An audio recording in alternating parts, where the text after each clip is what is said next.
Hmm. Dengerin musik terbaiknya di 94,6 FM Style Radio Station for Your Life. Masih bareng Hana di Style Indonesia, Style Cinta Indonesia.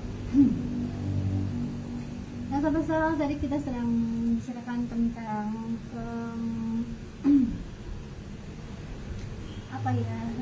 korelasi antara keadaan ekonomi yang sedang menjadi baik, keadaan ekonomi negara yang tidak baik dengan meningkatnya tingkat atau aktivitas kriminal gitu ya sahabat style. Jadi nih kita fokus aja kali ya hari ini bahas tentang ekonomi Indonesia. Kita soal-soalan dulu jadi pakar ekonomi, padahal sumbernya kita baca ya dari internet. Jadi bukan karena Hana yang expert, tapi ini sepertinya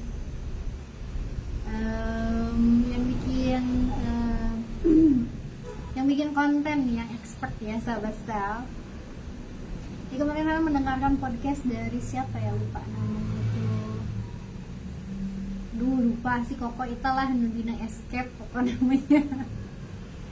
Dia tuh membahas katanya Menteri Purbaya katanya sedang bingung. Ternyata yang selama ini dia bilang kan ekonomi Indonesia baik-baik saja, ternyata dia sendiri sedang puyeng gitu kan. Ibaratnya kayak gue diangkat jadi Menteri Keuangan di situasi lagi krisis kayak gini, pening juga Eke gitu. Mungkin kata Bapak Purbaya ya, kalau misalnya bisa kita terjemahkan isi hatinya seperti itu. Jadi memang katanya berdasarkan pernyataan terbaru hingga Mei 2006, Menteri Keuangan Purbaya Yudi Sadewa justru secara aktif membantah katanya kok gitu kan, membantah narasi bahwa ekonomi Indonesia sedang terpuruk atau menyembunyikan keadaan buruk. Jadi memang klaim kondisi ekonomi baik itu pada kuartal pertama kata Pak Menteri itu tumbuh 5,61%. Terus yang bilang Bapak Menteri menyembunyikan situasi keadaan buruk itu disebutnya suara berisik gitu katanya. Yang tidak didukung data yang akurat. Terus ada hal lain katanya. Menteri Purbaya mengatakan bahwa pada kuartal pertama tahun ini ekonomi Indonesia tumbuh 5,61% itu dari data pendukung. Data pendukung salah satunya peningkatan penjualan mobil yang sekitar sudah tumbuh 12,2% di bulan Februari gitu. Dan itu sebagai bukti katanya warga Indonesia masih mampu tuh pada beli mobil 12% loh gitu kan, 12% lebih. Ya mungkin beli mobilnya juga para pembisnis rental mungkin ya Pak ya, bukan masyarakat biasa.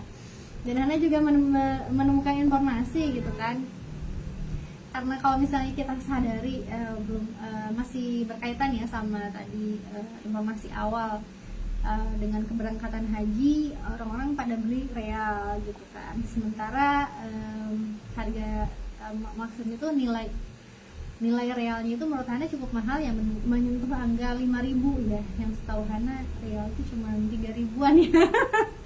Bukan cuman ya, itu juga udah mahal banget ya, setahu Hana 3.000 atau 4.000 lah ya. Kemarin agak mahal juga gitu kan, 5.050 rupiah gitu kan terakhir waktu Papa Hana berangkat. Dan ditambah lagi gitu kan, rial udah naik, dolar juga makin naik gitu kan, menyentuh angka 17.000 sekian gitu kan. Akhirnya ada informasi juga dari akun Instagram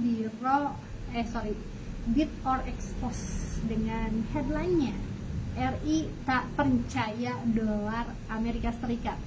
Usai rupiah anjlok, kini Purbaya cabut dari dolar Amerika Serikat dan ganti pilih yuan. Wih, Cina ini sedang naik daun ya.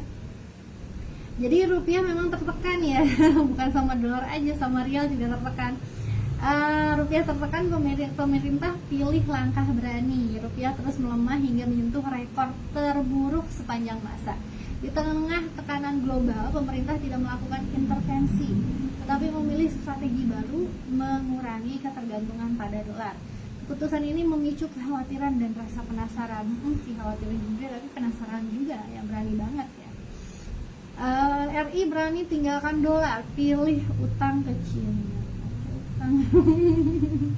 Pemerintah mulai beralih ke Cina dengan menertibkan panda bonds berdenominasi yuan. Bunganya jauh lebih rendah. Namun langkah ini memunculkan pertanyaan besar, apakah Indonesia sedang berpindah ketergantungan dari dolar ke yuan?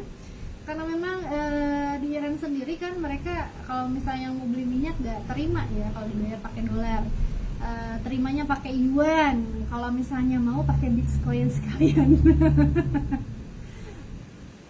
Jadi janji pemerintah versus kekhawatiran publik.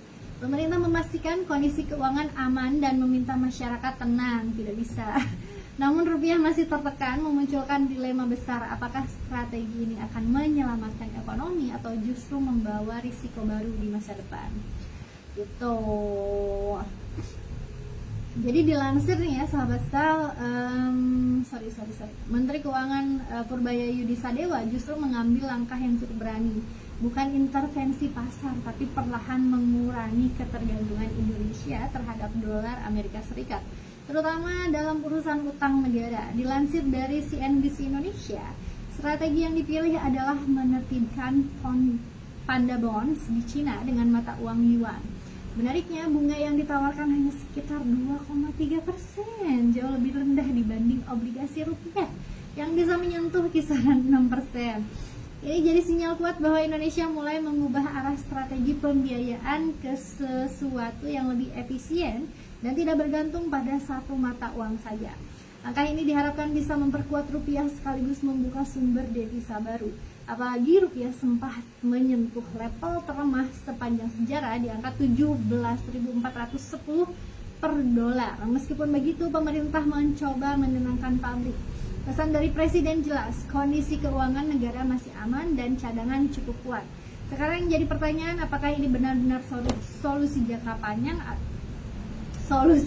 panjang atau hanya langkah sementara menghadapi tekanan global? Oke. Dan dari Iran juga kan, Azerbaijan ya mungkin lebih tepatnya, kita dulu banyak mengekspor minyak dari Timur Tengah yang sekarang diblokade di Selat Hormuz. Katanya Indonesia juga akan berarti impor minyaknya dari Rusia ya. Alhamdulillah ya. Maksudnya presiden kita ini punya banyak sahabat, jadi bisa manuver ke sana ke sini. Ibaratnya netral aja lah, lu yang ribut, gue mah temenan sama kalian semua gitu kan. Meskipun kita lihat langkahnya agak sedikit membingungkan, tapi untuk sekarang ya masuk akal juga ya. Kalau misalnya kita berteman sama semua orang, ibaratnya kita juga akan dalam kondisi yang aman gitu kan. Bapak Prabowo juga kan berteman baik dengan Presiden Amerika, si Donald Trumpet itu. Dan berteman baik juga sama Bapak Ana, Vladimir Putin ya, bukan bapak, itu kakek Hana gitu kan, kakek dari dari gigir gigir belawetan, kakek Putin. Terus berteman juga sama Om Hana yang di Cina. Jadi alhamdulillah ya, kita damai-damai saja. Jadi dari Amerika kita bisa beralih ke yuan, bisa beli minyak ke Rusia gitu kan, nanti beli bucketnya ke sana. Oke, station terus di 94.6 FM Style Radio Station for your life.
guys, karena pembacaan narasinya udah selesai, jadi aku akhir dulu streamingnya, akan tunggu sekitar 2 lagu lah ya.